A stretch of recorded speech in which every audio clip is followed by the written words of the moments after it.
Welcome to our discussion on learning. And as always, we're going to start with a little far side for us. When we're talking about learning, but before we get to some of the stuff on this slide, let's first define what we mean by the term learning. There's lots of different ways to define it, but you can say that I think a good definition is it's a relatively permanent change in behavior um, based on behavior and knowledge, let's say, relatively permanent change in behavior and knowledge based on your experience. Okay? So, again, relatively permanent change in behavior and knowledge based on your experience. It's the way we'll define that. Now, the simplest type of learning has been found in simple organisms, um, uh, and of course animals and humans, and that's called habituation. And what that is where the organism learns that a stimulus is no longer novel or attention grabbing. So that let's say that in a classroom, a new classroom you walk into, and there's lots of new stuff there. You've never been in there before. And so a lot of things grab your attention and are interesting to look at. And then as you keep going back into the classroom day after day, you become habituated to those stimuli, those things in the environment. Those are no longer novel or interesting or attention grabbing because you get used to them and they sort of recede into the background. So we're going to talk about two major types of learning. One's classical conditioning and one's operant conditioning. And in classical conditioning, we want to first talk a little bit about the person who is credited for discovering it. And that is Pavlov, Ivan Pavlov. Pavlov is interesting. He was a little bit of background on him. He was a researcher, a distinguished researcher, and he did a lot of work with digestion, and actually had received a Nobel Prize in some of his work. So he was even before he sort of stumbled into this classical conditioning stuff that we know psychologists know him for, and Pavlov was doing some of his digestion research. In this case, with some dogs, and what he would do is basically present different types of stimuli, like the different types of food, to the dogs, and see how they react to them, and measure their reaction in terms of amount of saliva generated. I think there's our buddy Pavlov right here, looking very distinguished. And here is the setup, the traditional sort of setup in this experiment that we're going to talk about.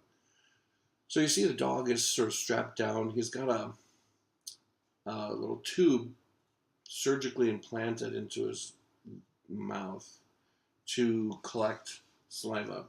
And as you can see, the tube runs down and gets down into this sort of measuring cup. And from that, it goes over to this other sort of device to the right, you can see on there, which is a little thing that slowly spins around, and it measures basically how much saliva is generated. And what the dog, and you can see this right there as well. The food is presented to the dog. Dog can see it and smell it and so on.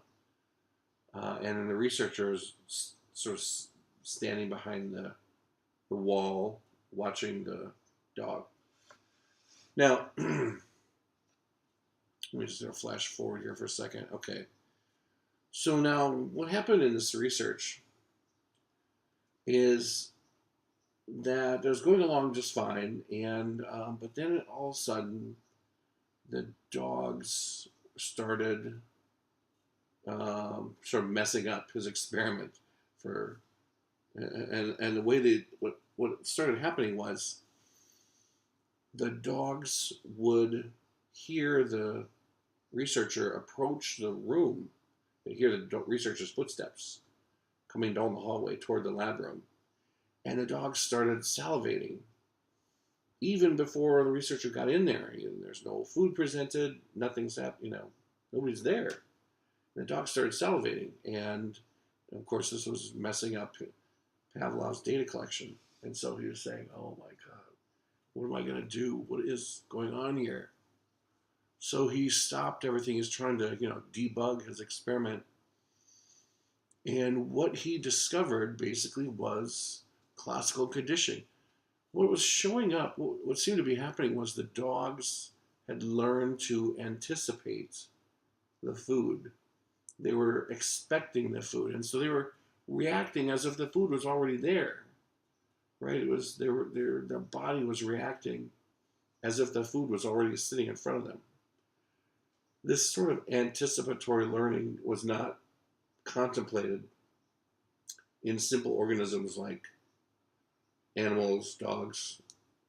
We thought that that was the sole province of humans, that higher order type of learning and cognition. So this is a big deal. A lot of people thought, well, wait a second, dogs can't expect things or anticipate things. But what Pavlov discovered was, yes, they can. And they sure did. And so this led to a sort of, like I said, a new understanding of the way that organisms like dogs and humans learn, and that we call classical conditioning. So basically what classical conditioning is the organism learning to pair two things, right, in sort of maybe space and time. They learn that two things go together, right? They learn, and so, and as a result of that, they can learn to react to the same, to show the same reaction to those two things. I'll get to that in a little bit. It'll be clearer, right? So, in classical conditioning, you could sort of say that it's sometimes also called associative learning. The organism learns that two things go together. That's a simple definition. Okay, let's talk a little bit about some of the language, and I want to sort of go a little slow on this because I remember, way back in the Stone Age when I was taking this class as an undergrad, remembering this all seems like a weird language, like you have to learn these new terms. So when we're talking about classical conditioning process, we have to know these four sort of terms: unconditioned stimulus, unconditioned response, conditioned stimulus, conditioned response. Okay. So let's talk about the this is the process of classical conditioning. Okay. Okay. Now on the top left, let's focus on that. Right. So before conditioning, the unconditioned stimulus, in this case it's food, it's anything that the organism does not have to learn how to respond to. So you instinctively, right, you sort of automatically respond to it. Unconditioned stimulus, right? So it's something that you don't have to learn to respond to. Now that, if you really think about it, there's not a lot of things that are like that would fit that bill, right? So we're talking about things that are just sort of really instinctual, primal things that automatically elicit a reaction. So things, for example, maybe for humans, you might say food, and of course with animals, food. And with humans, maybe, and maybe also in animals too, uh, certain, like say, a fear response to maybe like snakes. That might be a popular one, or spiders, or a giant bear, right? That would be a fear response. You don't have to learn to be afraid of those things; they're just sort of naturally occurring. Okay, so, but in this case, again, with for most organisms, including humans, food is a great unconditioned stimulus. Okay, now the unconditioned stimulus, as you can see in this top left, causes a response in the organism, and we call that the unconditioned response, right? So this is the thing that the organism does in response to the unconditioned stimulus, right? So dog sees or smells the food, starts to salivate. It could be maybe let's just theoretically say that maybe every time the dog smells the food, it blinks a lot, right? So blinking a lot would be the unconditioned response. But in this case, of course, it's salivation. Okay, let's go to the top right corner of this grid and look at where it's called before conditioning. And let's talk about something else now. Now we've got, remember the definition of classical conditioning is we're learning that two things go together. Now what we're going to say goes together in this case is a sound, in this case from this tuning fork. And we're going to say that goes together with the unconditioned stimulus, the food. And you'll see that in a second. We're going to pair those two together. Okay. And the dog is going to learn that they go together. Now, just like in Pavlov's research, the dog learned that a neutral stimulus like footsteps goes with unconditioned stimulus of food, right? And so the dog started salivating to the footsteps just like the dog would to the food. So here, what we're going to do is we're going to do the same thing. We're going to present a neutral stimulus to the dog. Now, again, what's a neutral stimulus? For this organism in this experiment, it's basically anything that does not elicit response, right? There's no unconditioned response. The dog doesn't do anything. Here's the sound. All right, whatever, right? The dog does not react. And that's good. That's what we want. Okay, now let's go down to the bottom left. Now here's where we're actively going through the conditioning phase.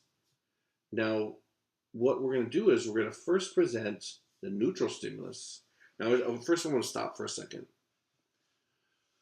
Okay, and then and I want to clarify this because this is kind of important. On this slide, the tuning fork is listed as conditioned stimulus. That's not correct. It's not. So what you should do is still write in your notes, perhaps, write neutral stimulus.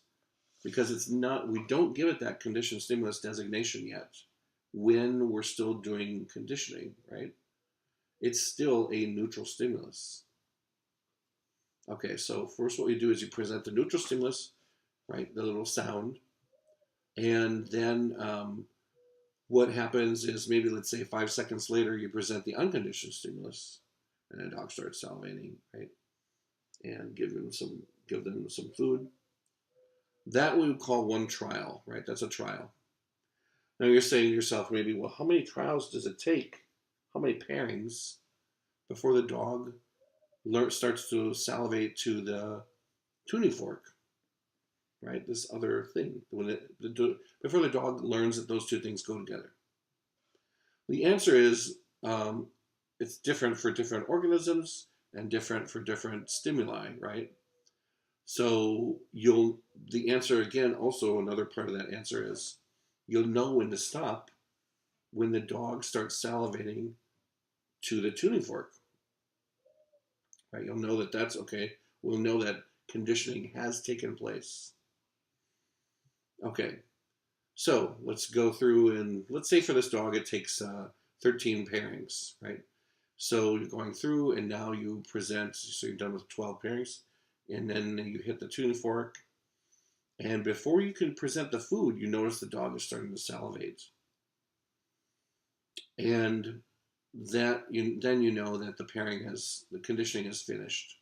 Now we call the tuning fork something different, which is conditioned stimulus. And the reaction of the dog to the tuning fork, right? If you look at the far right, on the bottom right, it says after conditioning. The tuning fork is now called conditioned stimulus, and the reaction of the dog to the tuning fork is conditioned response.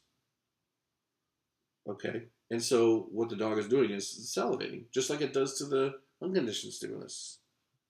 But in this case, it's learning to salivate to this formerly neutral stimulus, but now we call it a conditioned stimulus because the dog has learned that that sound goes with the unconditioned stimulus, right? Those things are paired together. It learns that once I hear the sound, 5 seconds later, I'm going to get food. And so it's anticipating, right, the food. Okay. So again, let's just go through and talk about these 4 definitions just to sort of reinforce this. On the top left, unconditioned stimulus is the thing that you don't have to learn to respond to. You automatically respond to it. The unconditioned response is the response, whatever it is, to the unconditioned stimulus. Then you have the tuning fork, right? And it could be anything. It doesn't have to be a sound. It could be a picture. It could be, right? A neutral stimulus is just anything that the dog does not respond to, or person, or whatever organism is. Okay, it's neutral. Does not elicit a response. Then you present the neutral stimulus, bottom left, right? During conditioning, you present the neutral stimulus first, then the unconditioned stimulus second, maybe 5 seconds later, however many. And then you watch the dog, responding to the unconditioned stimulus. And you go through several of those trials. Once the dog starts to salivate to the tuning fork, right, the neutral stimulus, now we know that conditioning has taken place, and we relabel the dog's behavior in response to the tuning fork and the tuning fork. We call it now the conditioned stimulus.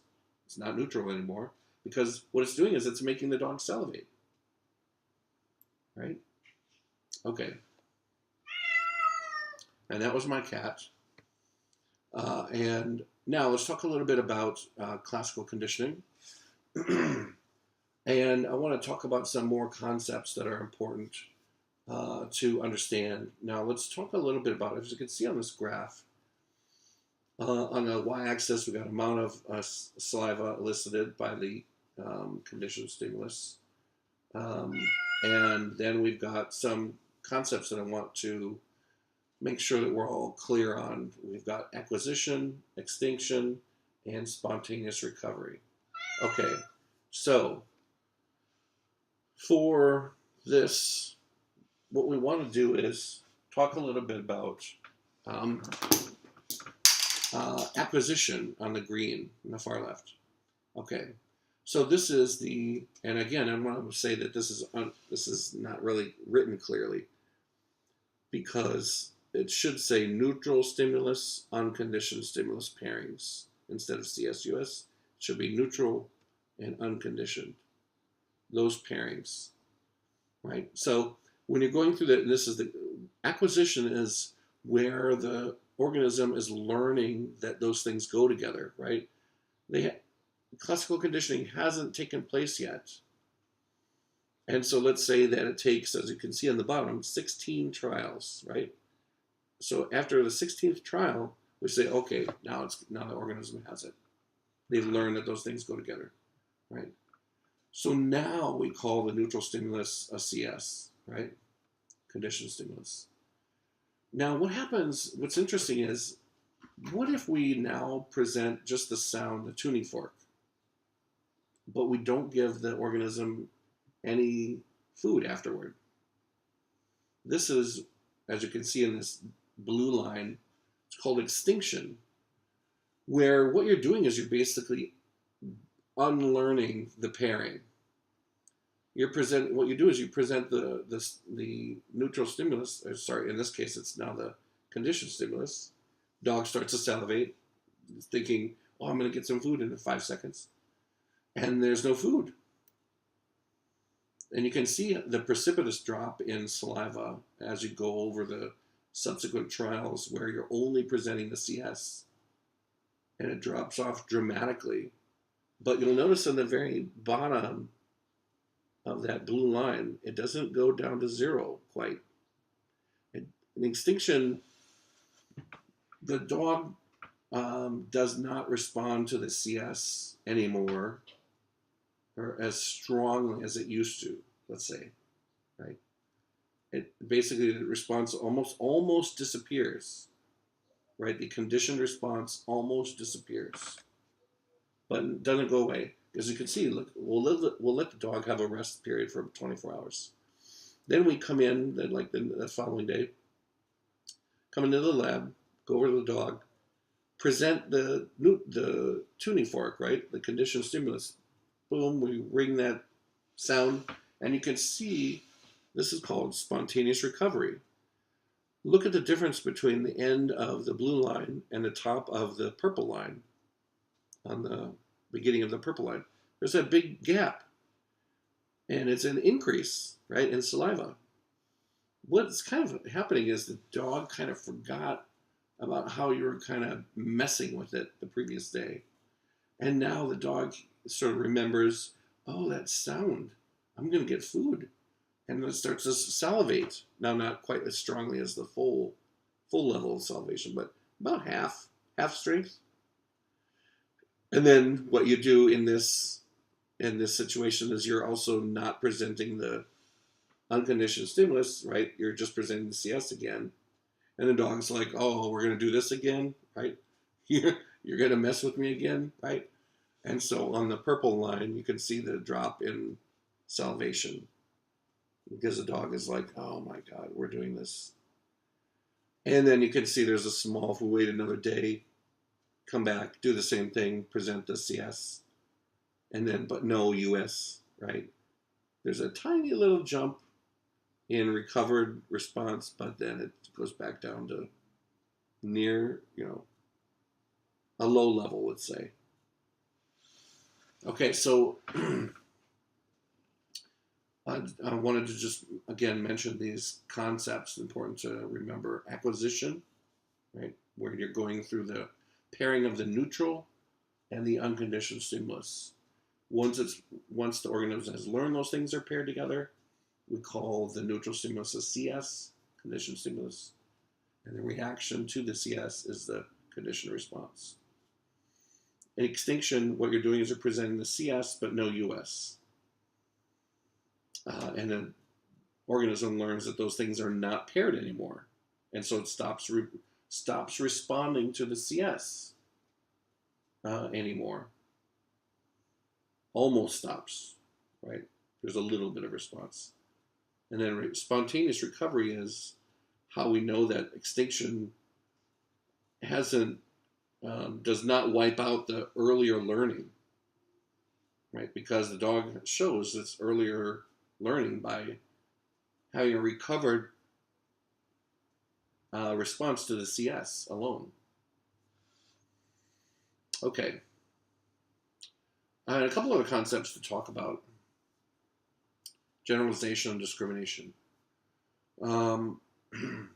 Generalization is where the organism learns to respond to similar types of sounds, let's say, in this case sounds, right? The similar types of neutral stimuli that are now called conditioned stimuli. So let's say, for example, that our neutral stimulus was, in this case, we'll go back to the earlier example of sound or a tuning fork. So it's a particular sound, particular pitch. What happens with generalization is the organism will respond to slightly higher sounds, slightly higher pitch, and a slightly lower pitch within a range of the original one. So that range, that buffer, the dog will respond to any sound like that.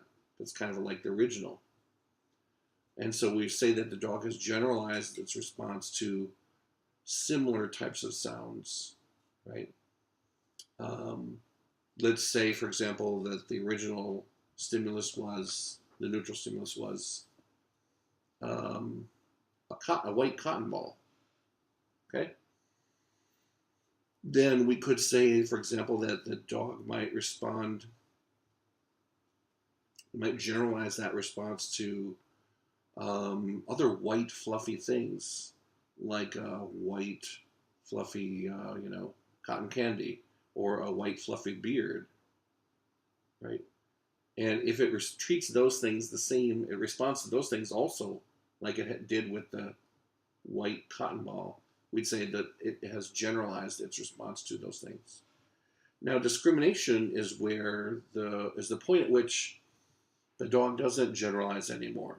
It learns that, okay, this is sufficiently different from the original stimulus, right? So it's the point at which, let's say, with the white fluffy things, or let's go to the sound example. With the sound, there's a certain range, higher and lower, around that original sound that the dog will generalize to.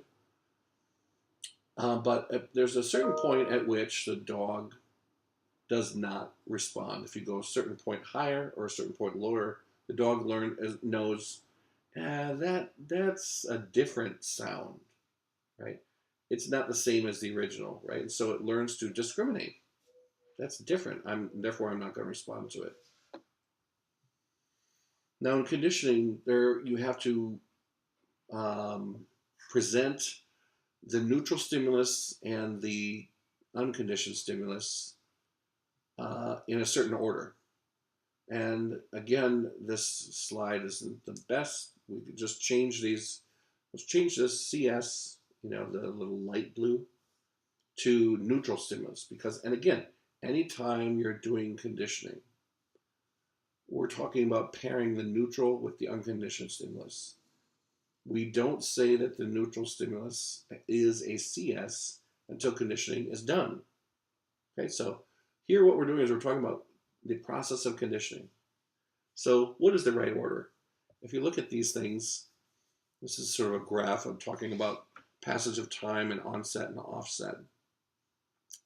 So from left to right is the passage of time, and the little bump, those little squares, are the onset of a representation of the stimulus, and then when the square disappears and goes back into the line, right, that means that we've taken the stimulus away. So on the very top, with forward conditioning, what that means is we're presenting the neutral stimulus first, and we take it away, wait a few seconds, then we present the unconditioned stimulus for a period of time, and then take it away. Simultaneous is, as you can see, they're presented at the same time. And then backward is where you present the food first, right? The unconditioned stimulus, take it away, and then you would ring the bell or present the sound. That's backward. Of the three, as you might imagine, with backward conditioning, basically no learning takes place, no classical conditioning takes place. Simultaneous, you'll get a little bit of classical conditioning taking place, but of course the strongest classical conditioning is with forward conditioning. So remember that forward conditioning is the proper order, and that's what it's called, forward conditioning. Okay. This is a picture of little baby in a very controversial and famous experiment by a researcher, if you can see on the far left, named John Watson. He is the leader of the behavioral psychology movement, school of thought. And I think the woman on the right is Gloria Rayner, his graduate assistant. So, and you can see a little baby, little Albert here, petting a little, I don't know if that's a little rat or a little bunny or something. I don't know what that is down there. Okay. So in the little Albert experiment, what they want to do is classically condition a fear response to particular stimuli. So what they did was they would have a little Albert, be held up by like let's say the Gloria there, or they would have him. I don't know if he could sit up by himself. And so they would present, let's say, like a little bunny, like a little fluffy white bunny, and a little Albert would get really excited and want to pet it, and right. Um, and then uh, they would present it a little bit, a few times, right, and you clearly, show that the poor little Albert would get so excited at seeing this little bunny over a period of, he's presenting it over repeated trials. And so then at some point, they would present the bunny, and then 5 seconds later, they would um, smash two big cymbals right behind little Albert. Tremendous, loud, scary response, the sound. And and poor little Albert got scared. Excuse me, scared his brains out. And then they also did it where they would present both at the same time, right? Simultaneous presentations. And basically, what they showed was that the poor little Albert learned to fear the bunnies, right? So after that, after few times of presenting the two together, that they learned to fear the bunnies. And poor little Albert. So they present after a few times. The little Albert had acquired, right, this new response, a fear response to something that had previously shown pleasure, right, to. And so Watson was just basically saying that I can, um, if you give me control over this baby's environment, he famously said, I can make it into any kind of, um, make it into any kind of. If you give me complete control over its environment, I could make it into a doctor or a lawyer or a criminal, anything. Very controversial statement. People sort of, it got a lot of attention in the press and so on. But he's trying to make the point about behaviorism and about how stimuli in the environment affect our behavior. And in this case, he classically conditioned a fear response to something that the baby had previously liked. And if you're wondering how little Albert, if he grew up to be damaged in any way, he grew just fine. He didn't have any ill effects of that very young encounter. One thing I want to mention, though, is he did show generalization. He was also afraid of other white fluffy things. So he got the white fluffy rabbit. He was afraid of Santa's beard, with the white fluffy thing. Other white fluffy things like cotton balls and stuff. So he did generalize that response, the fear response to those things. Okay, let's skip that. And we're going to now talk about operant conditioning. I'm going to take a drink of some my beloved Diet Mountain Dew. Hang on a second. Okay. Now, operant conditioning comes from work by B.F. Skinner, who was a behaviorist. And he was sort of the individual who followed John Watson. Watson was a strict, what we call a SR theorist. He said that there's a stimulus and then there's an organism's response, right? So stimuli, response, and nothing else happens. It was a very radical view of behaviorism, right? Saying that people and organisms merely respond to the environment. Whereas Skinner said, no, I think that it's SOR, meaning there's an operant in the middle, stimulus operant response. And what Skinner is saying, now he's not saying anything about cognition, but what he's saying is that organisms operate on the environment to obtain rewards and avoid punishers. So we're not simply merely responding. We do behaviors to obtain rewards and avoid punishers. And we'll talk more about that in a little bit. What Skinner said and focused on was this role of reinforcers on behavior. A reinforcer is anything that increases the likelihood of a behavior happening again. Right? So it's a reinforcer, positive reinforcer. There is a term called negative reinforcer, which we'll talk about in a little bit too. But but the point is, anytime you see the word reinforcer, it means that the likelihood of that behavior happening again is increased. You're more likely to do that behavior again. Okay, right? So anything that increases the likelihood the organism will do a particular behavior in a future similar situation.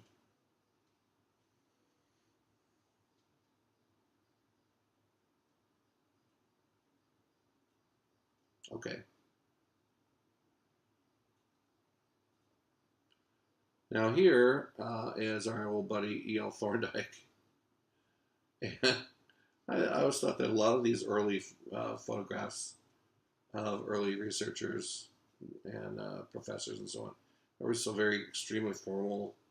Not they rarely, if ever, smile, and they sometimes look like they're a deer in the headlights. Old poor E.L. in this one is the case. Well, E.L. Thorndike had something called the law of effect, which is one of the rare times you'll hear the word law in psychology. There's no such thing really as any laws. People are messy. So we can get really close.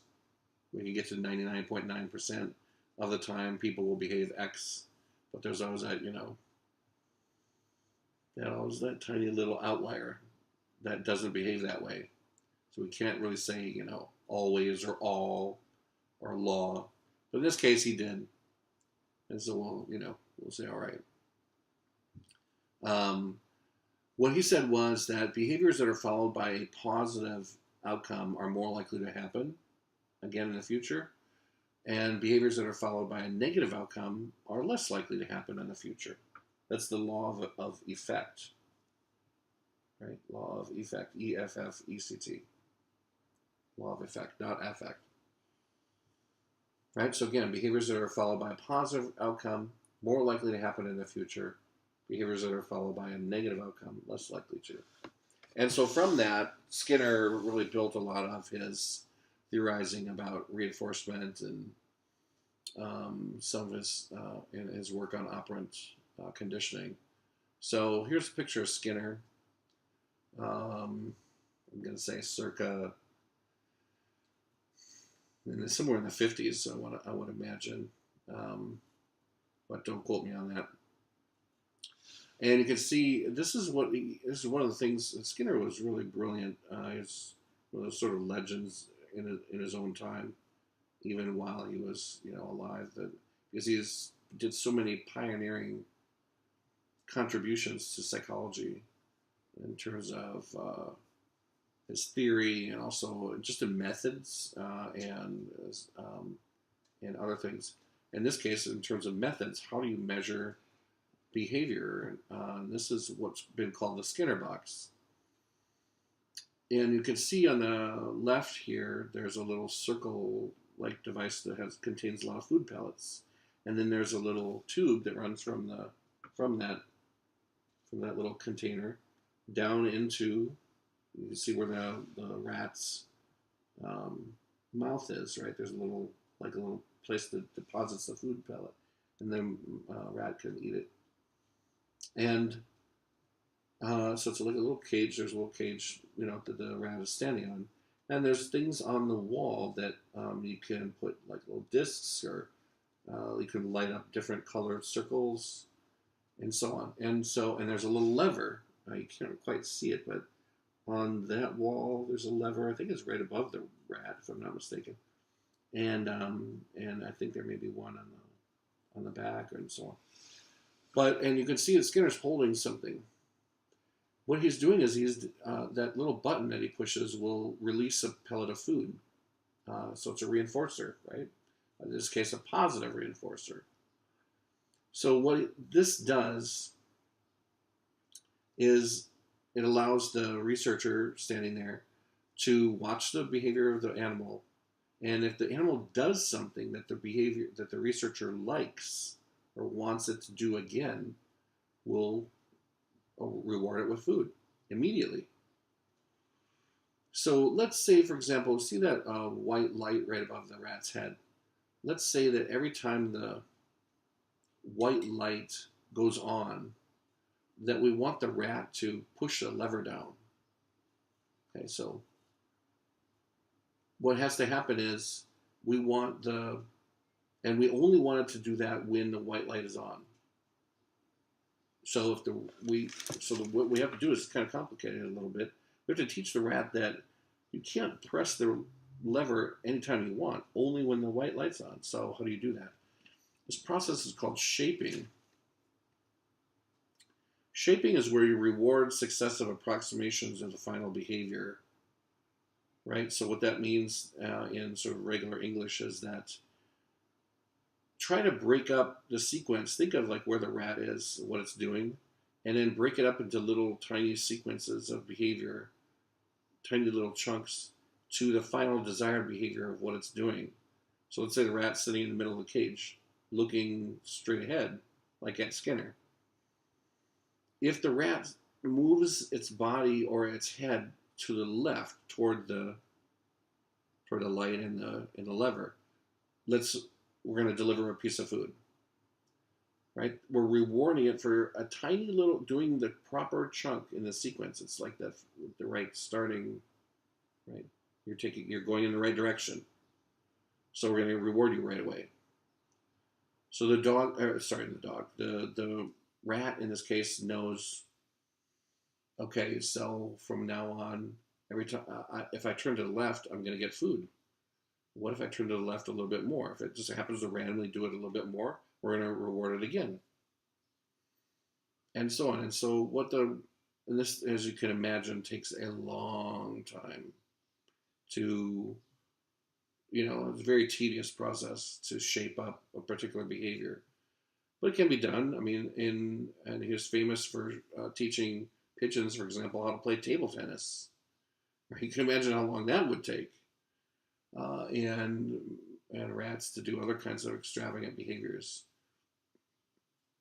But the rat eventually puts all these behaviors together in sequence and says, if I walk over to the wall, that whole act of walking toward the wall, toward the lever, that gets a response, a reward, and so on.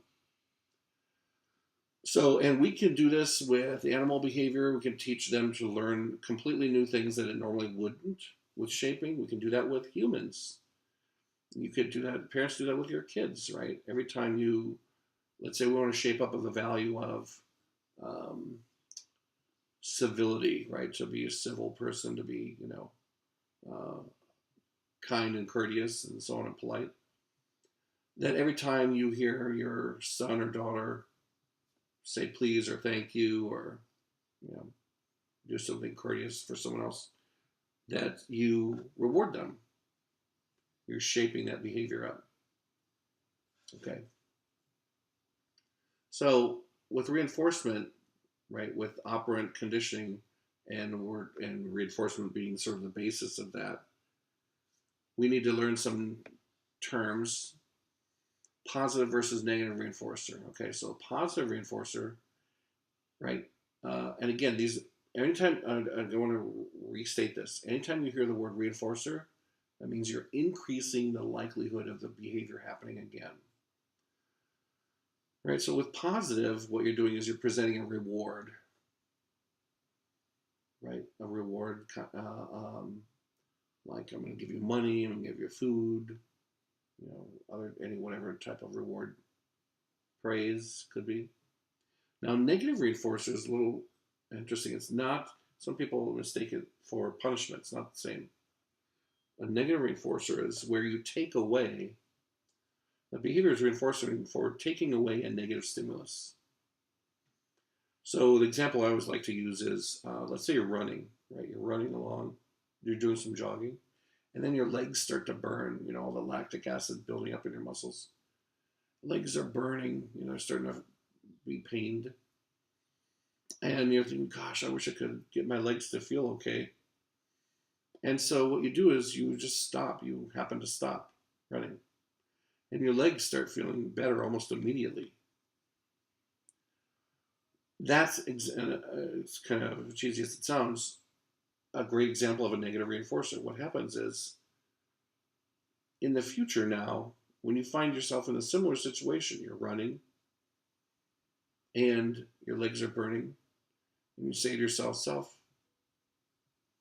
what was that thing I did last time where I was able to get rid of this negative feeling in my legs, this awful burning sensation. Oh yeah, I remember. I stopped running, and then you stop, and then lo and behold, your legs feel fine again. Right. So the act of stopping running is negatively reinforcing. Okay. Primary versus secondary. A primary reinforcer is a thing that you don't have to learn as reinforcing. So like food, beverages, like water. Some people might say sex, that could be, but there's not a lot of things that would fit that category. There's a few. You don't have to learn are reinforcing. A secondary reinforcer is a thing that is reinforcing only because of its ability to give you the primary reinforcer. Right? A secondary reinforcer. So a perfect example of secondary reinforcer is money. Right? In and of itself, money is not reinforcing at all. It's just paper and metal. But society teaches us that if you have this particular kind of paper and metal, it gives you the ability to obtain food and drink and maybe shelter and so on. Certain lifestyle. Now, immediate versus delayed reinforcer. An immediate reinforcer, of course, is every time the organism does the behavior, they're reinforced. Right? And now with delayed reinforcer, you do the behavior and you're not reinforced immediately. Your reinforcement comes late at a later time. It's delayed. Could be hours, could be days, years later. Like what you're doing right now. Hopefully you're copying down notes. You're listening to this lecture. And the question is why? Well, because you want to get a good grade on the exam. Well, why is that? Is that reinforcing? Well, yeah. But why is getting a particular A or B or whatever the grade is that you get, a good grade in this class, why would that be reinforcing? Well, because then you're closer to being successful in getting your degree in, your bachelor's degree.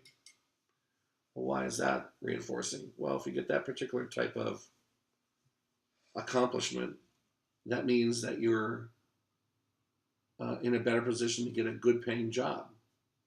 Why is that reinforcing? Well, if I get a job that gives me more of this special paper and money, then I can get, I'll be more comfortable in terms of food, water, shelter, lifestyle, so on.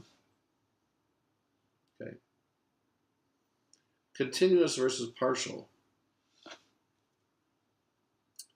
Now, so continuous is every time you do the behavior, you get reinforcement.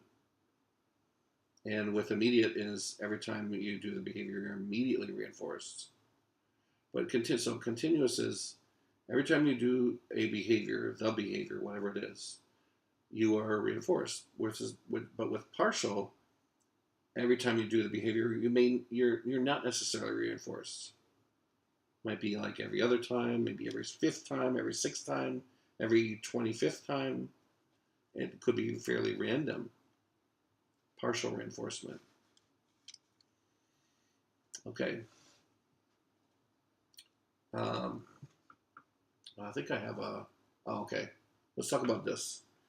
Now, I want to talk about 4 types of reinforcement schedules that are important to remember. Um, and we're going to talk about them in terms of intervals versus ratios. Okay, so for the first on the top, let's talk about those 2 on the top. Okay, so again, they're called fixed interval, fixed ratio, variable ratio. Those are the 4 types of partial reinforcement schedules. So with a fixed interval, what you're doing is you're reinforced after a certain amount of time has passed, right? So, and you could say, for example, if you have an exam every 2 weeks, with and the passage of time is on the bottom on the x, an amount of studying, right? The amount of behavior is on the y-axis. So you can see how there's sort of not a lot of behavior happening, and then all of a sudden, as the time of the exam approaches, behavior goes up sharply, right? Your amount of studying is dramatic right before the exam. Then you take the exam, right, and you're rewarded, right? You get a little bit of reward, find out your grade, and then you kind of relax a little bit, and then as the next exam time approaches, you ramp up your studying quite a bit, and so on. So it's that even level of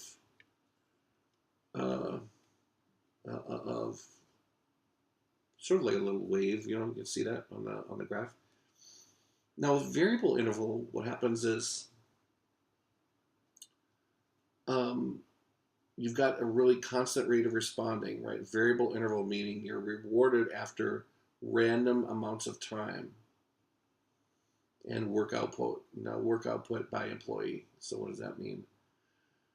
The employee learns, for example, that they're not rewarded for particular amounts of behavior. They're not rewarded for a particular amount of time passing. And so what happens is the output of the employee just tends to be constant as time goes by, and the amount of output constant, right? Constant rate of responding, and it learns that that's the best. Seems to be the best, right? Because if we've got a random, right, a variable interval, sometimes you're rewarded after, let's say, 5 days, maybe after, and then the next time is you have to wait 3 weeks, then you'll get a paycheck after, and then after you might get a paycheck 2 days later, or that day again, and then you'll have to wait 2 months, and so on. Okay. Now, bottom left, fixed ratio, where here what is happening is you're rewarded after a certain amount of behaviors. Okay, so look at that high slope. Now, the interesting thing about this one is let's use example of chopping wood. Let's say you get $200 for every cord of wood you chop. So the interesting thing is you are in complete control of how much money you get, right, and how often you get it. Work output is on the y-axis again, and you can see brief pausing after each work item is completed, after each cord of wood is completed. You kind of take a break for a second, and then you're like, oh, okay, done with my break. And then you have this immensely, almost vertical, right, amount of work, because you're doing it really fast in a short period of time so that you can get another paycheck, right? You're working like crazy. That's the way to obtain the most reward. And then now on the bottom right, variable ratio. You are rewarded for varying amounts of behavior. Rewarded for varying amounts of behavior. So, and this is a great example. This is gambling. And let's say, for example, with not just gambling, but specifically, let's say, the slot machines. So you put in, let's say they're dollars, right? You're putting in silver dollars. And so you put in, let's say, $7. and right, so you're pulling down the lever 7 times or pushing the button. Nothing happens. Then on the 8th time, you get a reward. You get a payout. Then you put in maybe like three more dollars, and you get another payout. Then you put in $57. You have to wait, a long time before you get a lot of work, right? Variable ratio, amount of work, amount of behavior. You have to wait, until the 58th dollar that you put in, after, and then you get another payout.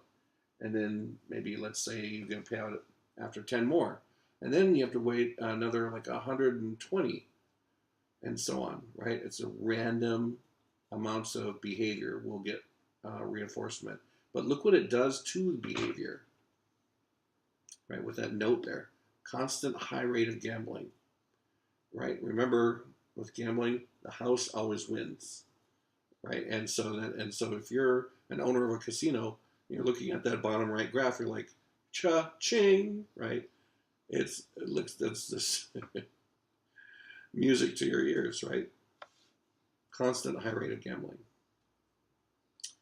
Now, I'll put this up here just to illustrate what happens in continuous versus partial reinforcement.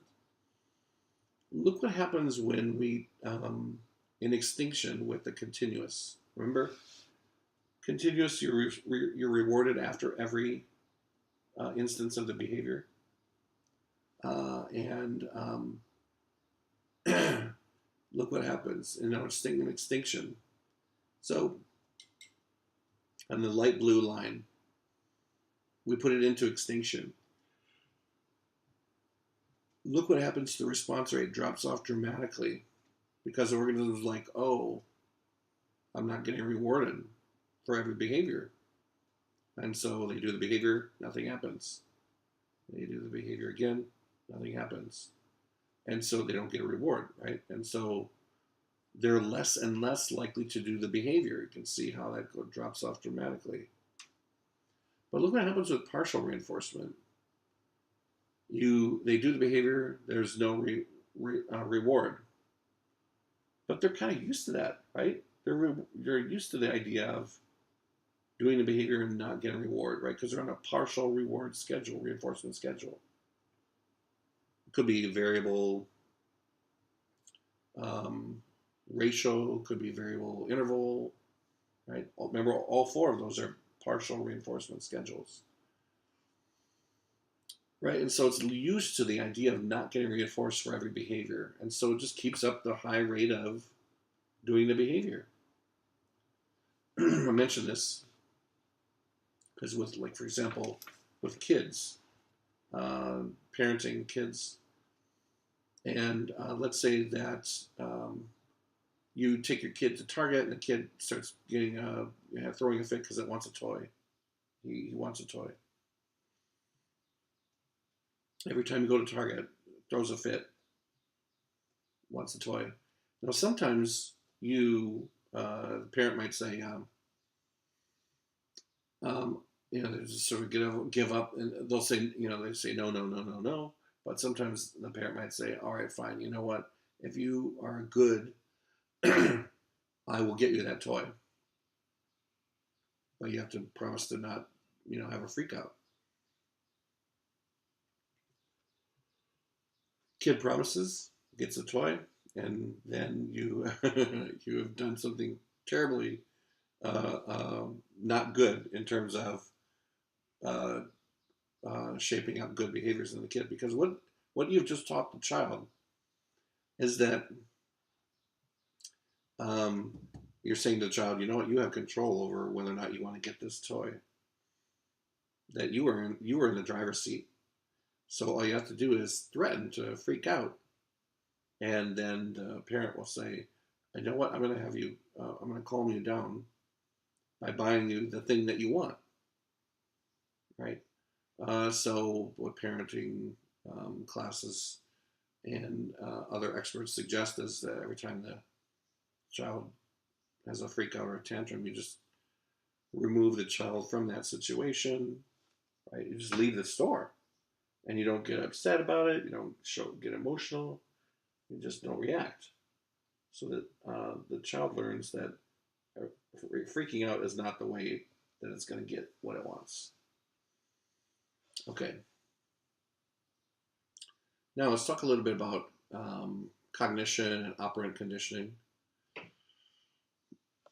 Behaviorism, behavioral approaches were huge in psychology from the early 1900s all the way to, let's say, the 60s, beginning of the 60s, and they still are today. Definitely a huge area of research in psychology today.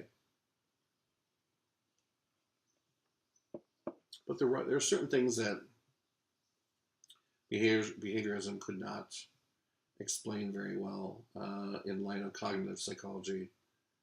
One of them is this idea of over-justification. Skinner is saying that if you you reinforce an organism for a behavior, that giving it more reinforcement would cause it to value the behavior more. It turns out that's not necessarily the case. Let's take people who play a sport.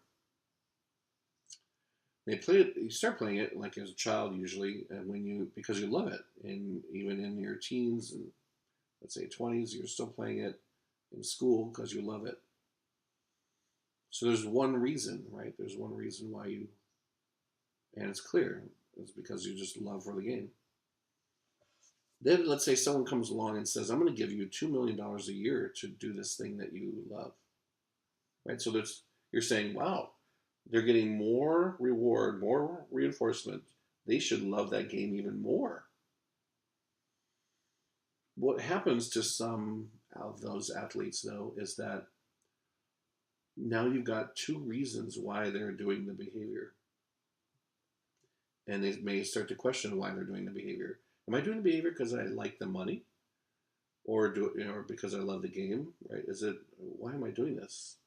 And it in that case, what may happen is it results, oddly enough, in a decrease in the value of the behavior of playing the sport. It's no longer intrinsically rewarding as it used to be, because now there's external pressures to maintain your lifestyle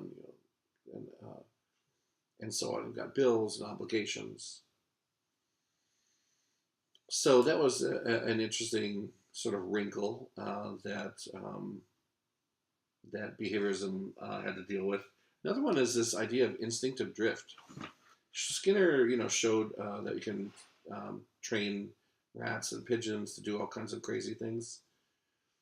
And some researchers did an experiment with pigs to train the pigs to root around in the dirt and pick up a coin and then put it into a piggy bank with their mouth, which is kind of cute, right?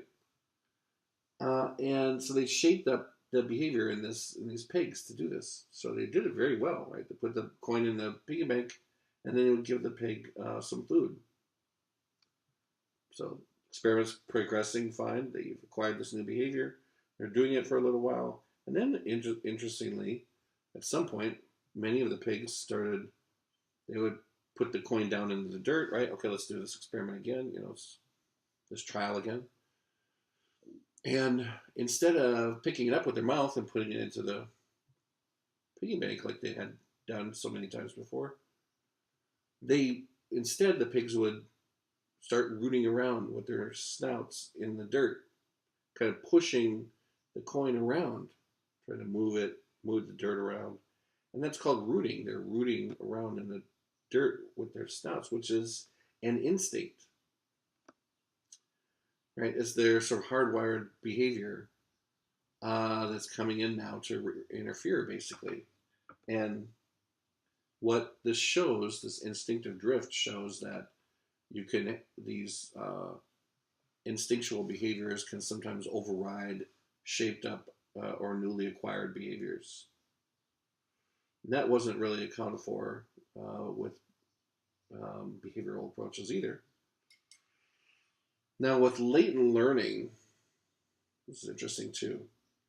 Let's define this as learning that will only manifest itself when the organism has a motivation to do so.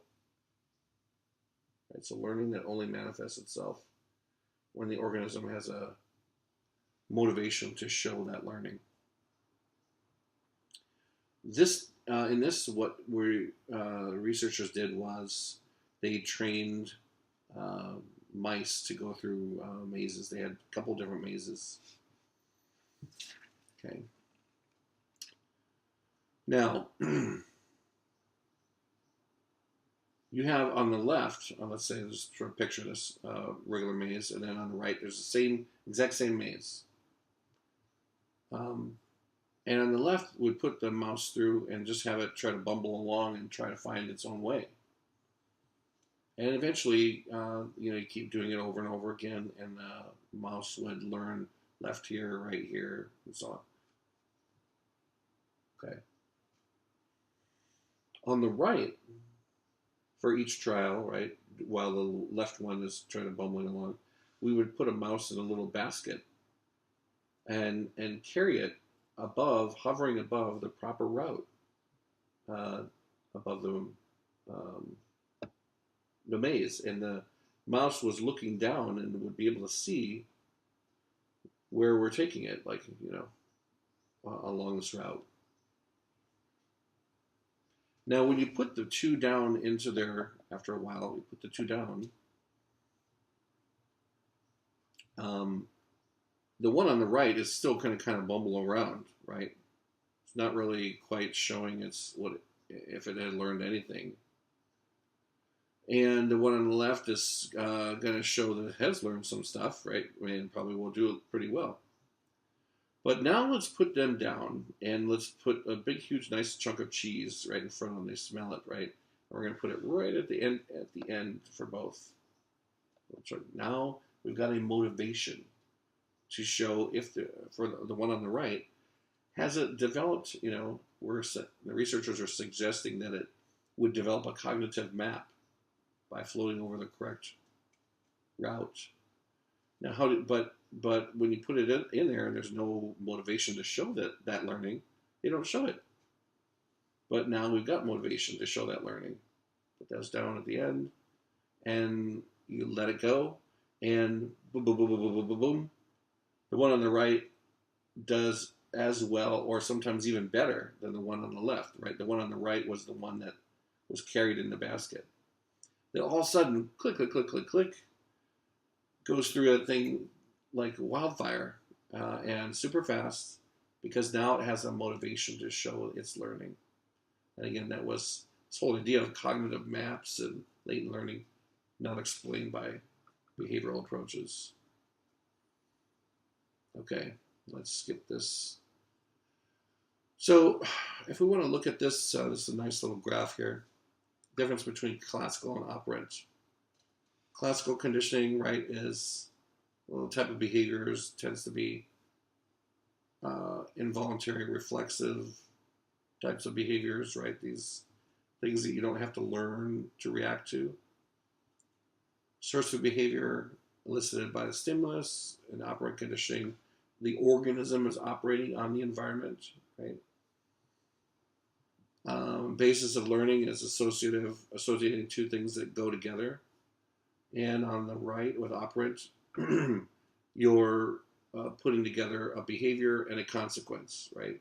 So if I do something, it's going to lead to a particular outcome. And we don't have to sort of look at the rest of those on there, but just kind of interesting to look at and distinguish those two.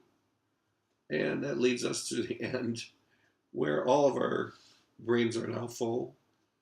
And I hope you guys enjoyed that. And check out the other YouTube videos. There's a couple other YouTube videos that I didn't make, but I put links on Blackboard, and you should check those out for classical and operant conditioning. They may be helpful to you as well. Okay. Thanks again for watching, and I will see you on the memory lecture.